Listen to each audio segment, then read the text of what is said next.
ಶ್ರಾವಕ ಪ್ರತಿಕ್ರಮಣ.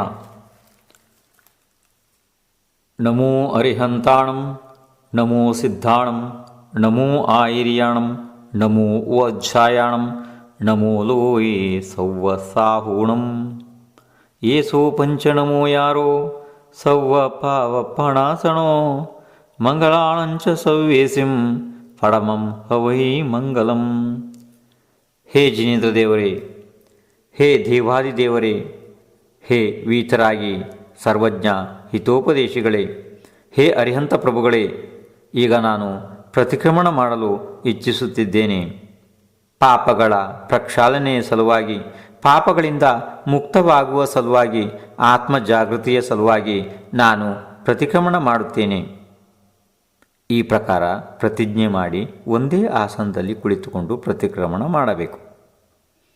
ಹೇ ಜಿನೇಂದ್ರ ದೇವರೇ, ಹೇ ಪರಮೇಶ್ವರರೇ, ಹೇ ಪರಮಾತ್ಮರೇ, ನಾನು ಪಾಪಿ ಇದ್ದೇನೆ, ನಾನು ದುಷ್ಟ ಇದ್ದೇನೆ, ದುರಾಚಾರಿ ಇದ್ದೇನೆ, ಅಧಮನಿದ್ದೇನೆ, ಹೀನ ಸ್ವಭಾವದವನಿದ್ದೇನೆ, ಕ್ರೋಧಿ ಇದ್ದೇನೆ, ಮಾನಿ ಇದ್ದೇನೆ, ಮಾಯಾವಿ ಇದ್ದೇನೆ, ಲೋಭಿ ಇದ್ದೇನೆ, ಮೂಢನಿದ್ದೇನೆ. ಎಲ್ಲ ದುರ್ಗುಣಗಳಿಂದ ನಾನು ಪರಿಪೂರ್ಣನಿದ್ದೇನೆ. ನಾನು ಮನ ವಚನ ಕಾಯದ ದುಷ್ಟತೆಯಿಂದ ಎಷ್ಟೋ ಪಾಪಗಳನ್ನು ಮಾಡಿದೆ, ಎಷ್ಟೋ ಅಪರಾಧಗಳನ್ನು ಮಾಡಿದೆ. ತಾವು ಕೇವಲ ಜ್ಞಾನಿಗಳಿದ್ದೀರಿ, ಎಲ್ಲರ ಮನಸ್ಸಿನಲ್ಲಿಯ ವಿಷಯವನ್ನು ತಿಳಿಯುವಂಥ ಅಂತರ್ಯಾಮಿಗಳಿದ್ದೀರಿ. ನಾನು ನನ್ನ ಪಾಪಗಳನ್ನು ನಿಮ್ಮಿಂದ ಮುಚ್ಚಿಡಲು ಸಾಧ್ಯವೇ ಇಲ್ಲ, ಯಾವಾಗಲೂ ಕೂಡ ಸಾಧ್ಯ ಇಲ್ಲ. ತಮ್ಮ ತಮ್ಮ ಪಾಪಗಳನ್ನು ಮುಚ್ಚುವುದು ಹೀಗೆ ಇದೆ. ಹೇಗೆಂದರೆ ಹತ್ತಿಯ ಮಧ್ಯದಲ್ಲಿ ಬೆಂಕಿಯನ್ನು ಮುಚ್ಚಿಡುವುದು ಸಾಧ್ಯವೇ, ಅದೇ ರೀತಿ ನನ್ನ ಪಾಪಗಳನ್ನು ಪ್ರಭು ಮುಚ್ಚಿಡಲು ಸಾಧ್ಯವೇ ಇಲ್ಲ. ಹೇ ಪ್ರಭುಗಳೇ, ಜನ್ಮ ಜನ್ಮಾಂತರಗಳಿಂದ ಸಂಗ್ರಹಿಸಿದ ಈ ಪಾಪಗಳ ಪ್ರಕ್ಷಾಳನೆಯ ಸಲುವಾಗಿ ನಾನು ಪ್ರತಿಕ್ರಮಣ ಮಾಡುತ್ತೇನೆ, ಆಲೋಚನೆ ಮಾಡುತ್ತೇನೆ, ಸ್ವತಃ ನಿಂದೆ ಮತ್ತು ಗರ್ಹ ಮಾಡುತ್ತೇನೆ. ನಾನು ಎಲ್ಲ ಜೀವಗಳನ್ನು ಕ್ಷಮೆ ಮಾಡುತ್ತೇನೆ ಮತ್ತು ಎಲ್ಲ ಜೀವಗಳು ನನಗೆ ಕ್ಷಮೆ ಮಾಡಲಿ. ಎಲ್ಲ ಜೀವಗಳ ಜೊತೆಯಲ್ಲಿ ನನ್ನ ಮಿತ್ರತೆ ಇದೆ, ಯಾರ ಜೊತೆ ಕೂಡವೂ ನನ್ನ ಶತ್ರುತೆ ಇಲ್ಲ. ನಾನು ಮನ ವಚನ ಕಾಯದಿಂದ ಪುನಃ ಪುನಃ ಎಲ್ಲ ಜೀವಿಗಳಿಗೆ ಕೈ ಜೋಡಿಸಿ ಕ್ಷಮೆ ಕೇಳುತ್ತಿದ್ದೇನೆ. ಎಲ್ಲ ಜೀವಗಳನ್ನು ಹೃದಯದಿಂದ ಕ್ಷಮೆ ಮಾಡುತ್ತಿದ್ದೇನೆ. ಹೇ ಭಗವಂತರೇ, ಒಂದು ವೇಳೆ ನನ್ನ ಕಡೆಯಿಂದ ರಾಗದಿಂದ, ದ್ವೇಷದಿಂದ, ಹರ್ಷ ವಿಷಾದಗಳಿಂದ, ಭಯ ಮತ್ತು ಜಿಗುಪ್ಸೆಯಿಂದ, ರತಿ ಮತ್ತು ಅರತಿಯಿಂದ ಪಾಪಗಳಾಗಿದ್ದರೆ ಆ ಪಾಪಗಳು ಮಿತಿಯಾಗಿ ಹೋಗಲಿ ಭಗವಾನ್. ನಾನು ದುಷ್ಟ ಕರ್ಮ ಮಾಡಿದೆ, ನಾನು ಪಾಪ ಕರ್ಮಗಳ ಚಿಂತನೆ ಮಾಡಿದೆ, ನಾನು ದುಷ್ಟ ಮರ್ಮ ಭೇದಕ ಕುಸ್ಥಿತ ಇನ್ನೊಬ್ಬರ ಮನಸ್ಸು ನೋಯಿಸುವಂಥ ವಚನ ಮಾತಾಡಿದೆ. ಈ ಪ್ರಕಾರ ಮನ ವಚನ ಕಾಯದ ದುಷ್ಟತೆಯಿಂದ ಎಷ್ಟೋ ಪಾಪಗಳನ್ನು ಮಾಡಿದ್ದೆ, ಎಷ್ಟೋ ಅಪರಾಧ ಮಾಡಿದೆ. ಹೇ ಪ್ರಭುಗಳೇ, ಹೇ ವಿಭುಗಳೇ, ಒಂದು ವೇಳೆ ನನ್ನ ಅಜ್ಞಾನತನದಿಂದ ಅಥವಾ ಕಷಾಯದ ವಶೀಭೂತನಾಗಿ ಪ್ರಮಾದದಿಂದ, ಅಜ್ಞಾನದಿಂದ ಏಳುವಾಗ, ಕುಳಿತುಕೊಳ್ಳುವಾಗ, ಆಕಳಿಸುವಾಗ, ಶ್ವಾಸ ತೆಗೆದುಕೊಳ್ಳುವಾಗ, ಅಂಗೋಪಾಂಗಗಳ ಹಲನಚಲನದಿಂದ ನನ್ನಿಂದಾಗಿ ಏಕೇಂದ್ರಿಯ ಜೀವ, ದ್ವಿಇಂದ್ರಿಯ ಜೀವ, ತ್ರಿಇಂದ್ರಿಯ ಜೀವ, ಚತುರಿಂದ್ರಿಯ ಜೀವ, ಪಂಚೇಂದ್ರಿಯ ಜೀವ, ಪೃಥ್ವಿಕಾಯಿಕ ಜೀವ, ಜಲಕಾಯಿಕ ಜೀವ, ಅಗ್ನಿಕಾಯಿಕ ಜೀವ, ವಾಯುಕಾಯಿಕ ಜೀವ ಮತ್ತು ವನಸ್ಪತಿಕಾಯಿಕ ಜೀವ, ಇನ್ನು ಉಳಿದ ಯಾವುದೇ ತ್ರಸಕಾಯಿಕ ಜೀವಿಗಳಿಗೆ ನಾನು ಕಷ್ಟ ಕೊಟ್ಟಿದ್ದರೆ ಅಥವಾ ಅನ್ಯರಿಂದ ಕಷ್ಟ ಕೊಡಿಸಿದ್ದರೆ, ಇಲ್ಲ ಕೊಟ್ಟವರ ಪ್ರಶಂಸೆ ಮಾಡಿದ್ದರೆ, ನನ್ನ ಎಲ್ಲ ದುಷ್ಟ ಕರ್ಮಗಳು ಮಿಥ್ಯೆಯಾಗಲಿ ಭಗವಾನ್, ಮಿಥ್ಯೆಯಾಗಲಿ, ಮಿಥ್ಯೆಯಾಗಲಿ. ಹೇ ಪ್ರಭು, ಹೇ ವಿಭು, ಒಂದು ವೇಳೆ ನನ್ನ ಕಡೆಯಿಂದ ಗ್ರಹಣ ಮಾಡಿದಂಥ ಯಾವುದಾದರೂ ವ್ರತಗಳಲ್ಲಿ ದೋಷ ಬಂದಿದ್ದರೆ, ಜಿನೇಂದ್ರ ಭಗವಂತರ ಅಭಿನಯವಾಗಿದ್ದರೆ, ಸಮ್ಯಕ್ ದರ್ಶನದ ವಿರಾಧನೆಯಾಗಿದ್ದರೆ, ರಾತ್ರಿ ಭೋಜನ ತ್ಯಾಗದಲ್ಲಿ ದೋಷ ಬಂದಿದ್ದರೆ, ನಾನು ನೀರು ಸೋಸದೆ ಕುಡಿದಿದ್ದರೆ, ತಿಳಿದು ತಿಳಿಯದೆ ಜೀವಗಳ ಹಿಂಸೆ ಆಗಿದ್ದರೆ, ನಗು ನಗುತ್ತಾ ಅಸತ್ಯ ಮಾತನಾಡಿದ್ದರೆ, ಯಾವುದೇ ಕಾರಣದಿಂದ ಜೀವಗಳಿಗೆ ಪೀಡೆ ಆಗಿದ್ದಿದ್ದರೆ, ಯಾರದ್ದಾದರೂ ಬಿದ್ದಂಥ ಮರೆತಂತಹ ಇಟ್ಟಂಥ ವಸ್ತುಗಳನ್ನು ಕಳ್ಳತನ ಮಾಡಿದ್ದರೆ, ಇನ್ನೊಬ್ಬರ ತಾಯಿ ಅಕ್ಕ ತಂಗಿಯರನ್ನು ಕೆಟ್ಟ ದೃಷ್ಟಿಯಿಂದ ನೋಡಿದ್ದರೆ, ಪರ ಪುರುಷರನ್ನು ಸ್ತ್ರೀಯರನ್ನು ಕೆಟ್ಟ ದೃಷ್ಟಿಯಿಂದ ನೋಡಿದ್ದರೆ, ಅವಶ್ಯಕತೆಗಿಂತ ಹೆಚ್ಚಾಗಿ ವಸ್ತುಗಳನ್ನು ಸಂಗ್ರಹ ಮಾಡಿದ್ದಿದ್ದರೆ ಅಥವಾ ಇಚ್ಛೆ ಮಾಡಿದ್ದಿದ್ದರೆ, ನನ್ನ ಆ ಎಲ್ಲ ಪಾಪಕರ್ಮಗಳು ಮಿಥ್ಯೆಯಾಗಲಿ ಭಗವಾನ್, ಮಿಥ್ಯೆಯಾಗಲಿ. ಹೇ ಪರಮಾತ್ಮರೇ, ನಾನು ನನ್ನ ಪಾಪಗಳ ಪ್ರಾಯಶ್ಚಿತ್ತ ಮಾಡುತ್ತೇನೆ. ನನ್ನ ಅಪರಾಧಗಳನ್ನು ನಾನು ಸ್ವೀಕಾರ ಮಾಡುತ್ತೇನೆ. ನನ್ನ ಪಾಪಗಳಿಂದ ಮುಕ್ತವಾಗುವ ಸಲುವಾಗಿ ಪಂಚಪರಮೇಶಿಗಳ ಶ್ರೀಚರಣಗಳಲ್ಲಿ ನಾನು ಪುನಃ ಪುನಃ ನಮಸ್ಕಾರ ಮಾಡುತ್ತೇನೆ.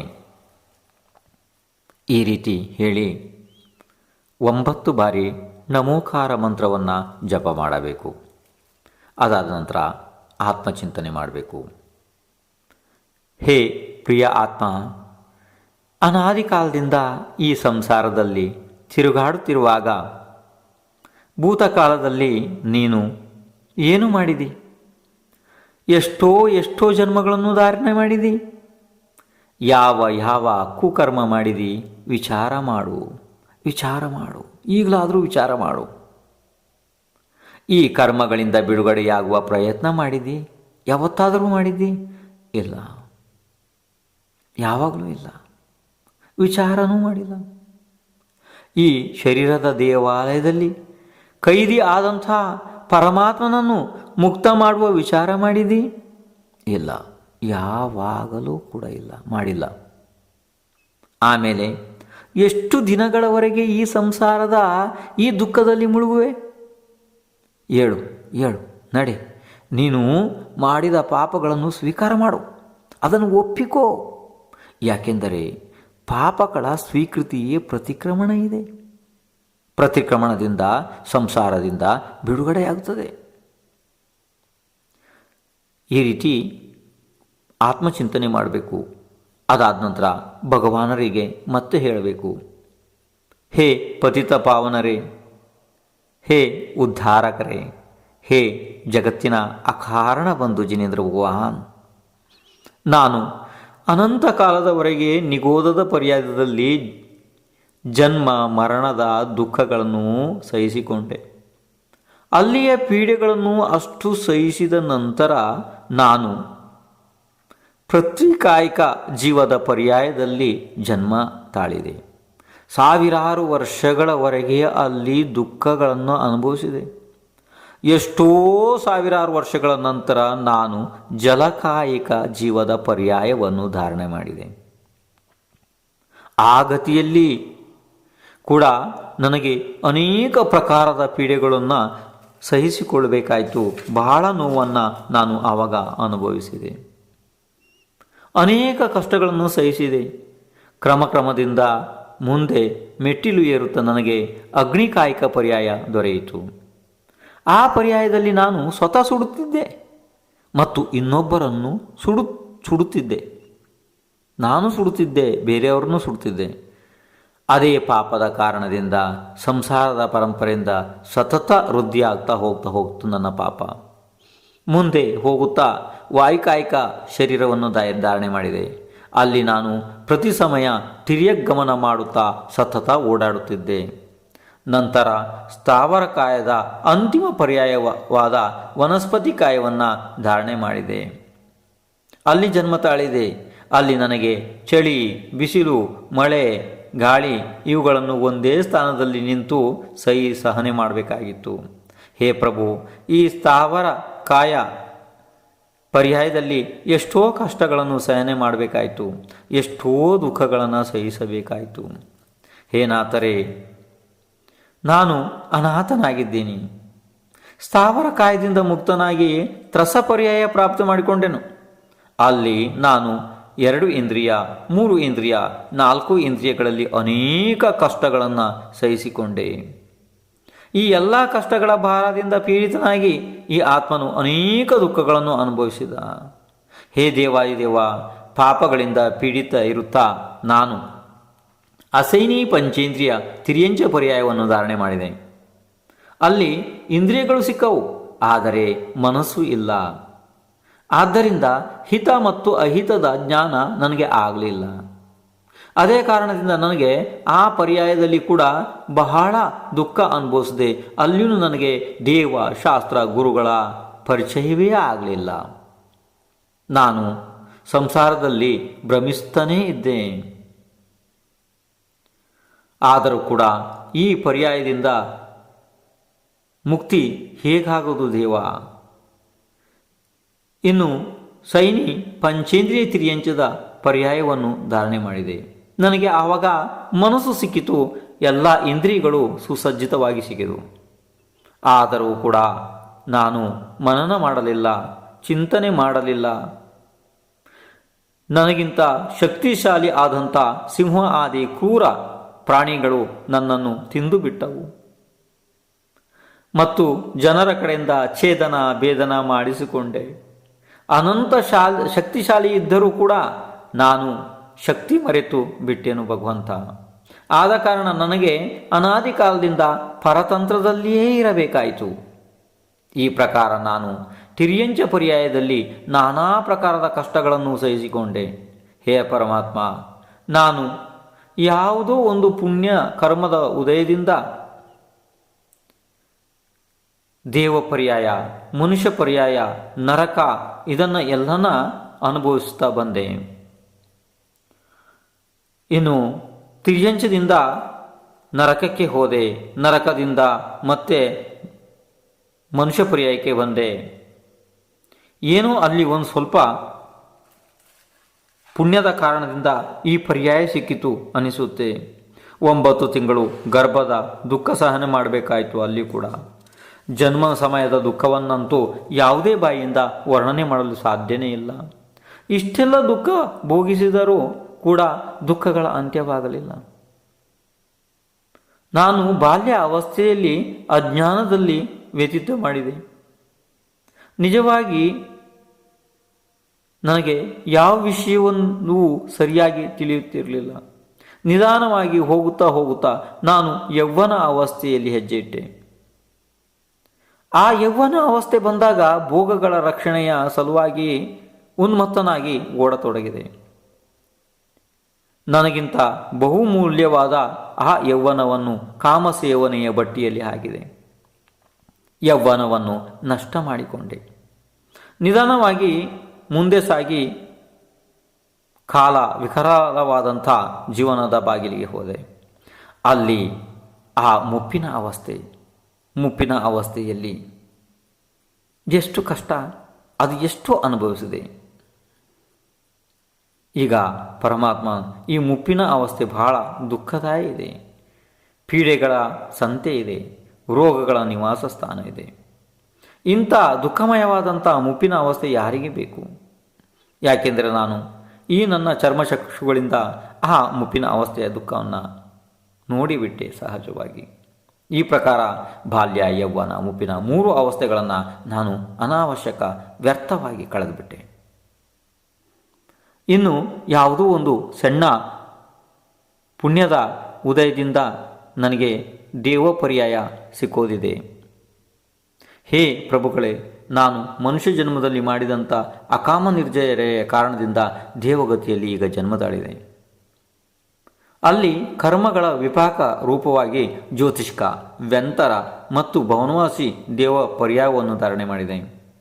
ಅಲ್ಲಿ ಮಿಥ್ಯಾತ್ವದಿಂದ ಸಹಿತ ಇದ್ದ ಕಾರಣ ನಾನು ವೀತರಾಗಿ ಅರ್ಹಂತ ದೇವರ ವಂದನೆ ಮಾಡಲಿಲ್ಲ, ಮತ್ತು ಮಾಡಿದರೂ ಕೂಡ ಅದು ನನ್ನ ಕುಲದೇವತೆ ಎಂದು ನಾನು ದರ್ಶನ ಮಾಡಿದೆ ಅಷ್ಟೇ. ನಾನು ಅಲ್ಲಿಯ ಭೋಗಗಳಲ್ಲಿ ಆ ಇಂದ್ರಿಯ ಸುಖಗಳಲ್ಲಿ ಮಗ್ನನಾದೆ. ವಾಸನೆಯ ಬೆಂಕಿಯಲ್ಲಿ ಸುಡುತ್ತಿದ್ದೆ. ನನ್ನ ಕಾಲ ಕೂಡ ನನಗೆ ಮೋಹರೂಪಿ ಮದ್ಯವನ್ನು ಕುಡಿಸಿ ಚಲಿಸುತ್ತಿತ್ತು. ನನಗದು ಗೊತ್ತೇ ಆಗ್ತಾ ಇರಲಿಲ್ಲ. ಮರಣದ ಕಾಲ ಸಮೀಪ ಬಂತು. ಆಗ ನಾನು ಅಳುತ್ತಿದ್ದೆ, ಒದ್ದಾಡುತ್ತಿದ್ದೆ. ಆದರೂ ಕೂಡ ನನ್ನನ್ನು ಉಳಿಸುವವರು ಯಾರೂ ಇಲ್ಲ ಅಲ್ಲಿ. ಈ ಪ್ರಕಾರ ನಾನು ಈ 3 ಪರ್ಯಾಯಗಳನ್ನು ಮುಗಿಸಿದೆ. ಯಾವುದೋ ತೀವ್ರ ಪುಣ್ಯೋದಯದಿಂದ ವಿಮಾನವಾಸ ಸ್ವರ್ಗದಲ್ಲಿ ಕೂಡ ದೇವನಾದೆ. ಆದರೂ ಕೂಡ ಸಮ್ಯಕ್ ದರ್ಶನ ಆಗದ ಕಾರಣದಿಂದ ಅಲ್ಲಿ ಕೂಡ ನಾನು ದುಃಖಿಯಾಗಿಯೇ ಕಳೆದೆ ನನ್ನ ಜೀವನವನ್ನು. ಹೇ ಪ್ರಭು, ಹೇ ವಿಭು, ಹೇ ಕರುಣಾಸಾಗರರೇ, ಸಾಕು, ಈ ಸಂಸಾರ ನನಗೆ ಸಾಕು, ಈ ಚತುರ್ಗತಿಯ ಈ ಭ್ರಮಣ ನನಗೆ ಸಾಕು. ನಾನು ಎಲ್ಲ ವ್ಯಥೆಗಳನ್ನು ತಮ್ಮ ಮುಂದೆ ಹೇಳಿದೆನು. ಇನ್ನು ನನ್ನಿಂದ ಈ ಪೀಡೆಗಳನ್ನು ಸಹಿಸಲು ಆಗುವುದಿಲ್ಲ. ಈ ಕರ್ಮಗಳ ಭಾರ ಹೊರಲು ಆಗುವುದಿಲ್ಲ ಭಗವಂತ. ಇನ್ನು ಈ ಪಾಪಗಳ ನರ್ತನ ನೋಡಲು ಆಗುವುದಿಲ್ಲ. ಹೇ ಪ್ರಭು, ರಕ್ಷಣೆ ಮಾಡಿರಿ ನನ್ನನ್ನು. ನಿಮ್ಮ ಶರಣದಲ್ಲಿ ನಾನು ಈಗ ಬಂದಿದ್ದೇನೆ. ನಾಥರೇ, ನಾನು ಒಪ್ಪುತ್ತೇನೆ, ನಾನು ಪಾಪ ಮಾಡಿದೆ, ನಾನು ಅಪರಾಧ ಮಾಡಿದೆ. ನಾನು ಸ್ವತಃ ಹೊರತು ಇನ್ನೊಬ್ಬರ ಆಲೋಚನೆ ಮಾಡಿದೆ, ನನ್ನ ಸ್ವಂತದ್ದು ಮಾಡಿಲ್ಲ. ವ್ರತ, ನಿಯಮ, ಸಂಯಮ ಇವು ಜಡಕ್ರಿಯೆ ಅಂತ ತಿಳಿದೆ. ಪುಣ್ಯವನ್ನು ಸಂಸಾರದ ಕಾರಣ ಅಂತ ತಿಳಿದುಬಿಟ್ಟೆ. ಹಗಲು ರಾತ್ರಿ ಪಾಪಕ್ರಿಯೆಗಳಲ್ಲೇ ತೊಡಗಿಬಿಟ್ಟೆ ನಾನು. ಹೀಗೆ ಸಂಸಾರದ ವೃದ್ಧಿ ಮಾಡ್ತಾನೆ ಬಂದೆ. ಇನ್ನು ನಾನು ಈ ದುಃಖದಾಯಿ ಸಂಸಾರದಿಂದ ಮುಕ್ತನಾಗಲು ಬಯಸುತ್ತೇನೆ ಭಗವಂತ. ನಿಮ್ಮ ಸಮಾನ ಶುದ್ಧ ಬುದ್ಧ ಆಗಬೇಕೆಂದು ಇಚ್ಛೆಪಟ್ಟಿದ್ದೇನೆ. ಅದರ ಸಲುವಾಗಿ ಈ ಅಶರಣ ಸಂಸಾರ ಬಿಟ್ಟು ನನಗೆ ಶರಣು ಕೊಡಿರಿ ದೇವ. ಪ್ರಭುಗಳೇ, ತಮ್ಮ ಆಶ್ರಯ ಕೊಡಿರಿ ನಾಥರೇ. ನನಗೆ ಮುಕ್ತಿಯ ಆ ಯುಕ್ತಿಯ ಗುರುತು ತೋರಿಸಿಕೊಡಿರಿ. ಹೇ ಪರಮಾತ್ಮರೇ, ನನಗೆ ಇದರ ಹೊರತು ಬೇರೆ ಏನು ಮತ್ತೇನು ಬೇಡ. ನಾನು ನಿಮ್ಮನ್ನು ಬೇರೆ ಯಾವ ವಿಷಯವನ್ನು ನಿಮ್ಮಿಂದ ನಾನು ಬೇಡಲಾರೆ. ಹೇ ದಯಾಸಾಗರರೇ, ಈ ಶರೀರ, ಮನ, ಯೌವನ ಮತ್ತು ಜೀವನದ ಪ್ರತಿಯೊಂದು ಈ ಉಸಿರಾಟದಲ್ಲೂ ತಮ್ಮನ್ನು ನಾನು ನೆನೆಸಿಕೊಳ್ಳುತ್ತೇನೆ. ನನ್ನ ಶರೀರದ ರೋಮ ರೋಮ ತಮ್ಮ ಗುಣಗಾನ ಮಾಡುವಂತೆ ಆಗಲಿ, ಪ್ರಫುಲ್ಲಿತವಾಗಿ ಆಗಲಿ. ಹೇ ಕರುಣಾನಿಧಾನರೇ, ಇನ್ನಾದರೂ ಕರುಣೆ ಮಾಡಿರಿ. ಈ ದುಃಖಿಯ ದುಃಖವನ್ನು ದೂರ ಮಾಡಿರಿ ನಾಥರೇ. ತಾವು ನನ್ನ ಇಷ್ಟ ಆರಾಧ್ಯ ದೇವರಿದ್ದೀರಿ, ಪರಮಾತ್ಮರಿದ್ದೀರಿ. ಇನ್ನು ನನ್ನ ಆತ್ಮನನ್ನು ಪರಮಾತ್ಮನನ್ನಾಗಿ ಮಾಡಿರಿ. ಇಲ್ಲವಾದರೆ ನಾನು ಹೇಗೆ ತಿಳಿಯಬೇಕು ನೀವು ಕರುಣಾಸಾಗರರಿದ್ದೀರೆಂದು, ಕರುಣಾನಿಧಾನರಿದ್ದೀರೆಂದು? ನನ್ನ ಮೇಲೆ ಕರುಣೆ ಮಾಡಿರಿ ದಯಾಸಾಗರರೇ. ನಮ್ಮಂಥ ಅಜ್ಞಾನಿಗಳ ಉದ್ಧಾರ ಮಾಡಿರಿ. ನಮ್ಮನ್ನು ಈ ಸಂಸಾರದಿಂದ ಪಾರು ಮಾಡಿರಿ ದೇವರೇ. ನಮ್ಮನ್ನು ಕರ್ಮಬಂಧನದಿಂದ ಮುಕ್ತ ಮಾಡಿರಿ. ಹೇ ದೀನಬಂಧುಗಳೇ, ಈ ಪ್ರಕಾರ ತಮ್ಮ ಭಕ್ತಿ ಮಾಡಿದೆ. ತಮ್ಮಲ್ಲಿ ನನ್ನ ದುಃಖವನ್ನು ಹೇಳಿಕೊಂಡೆ.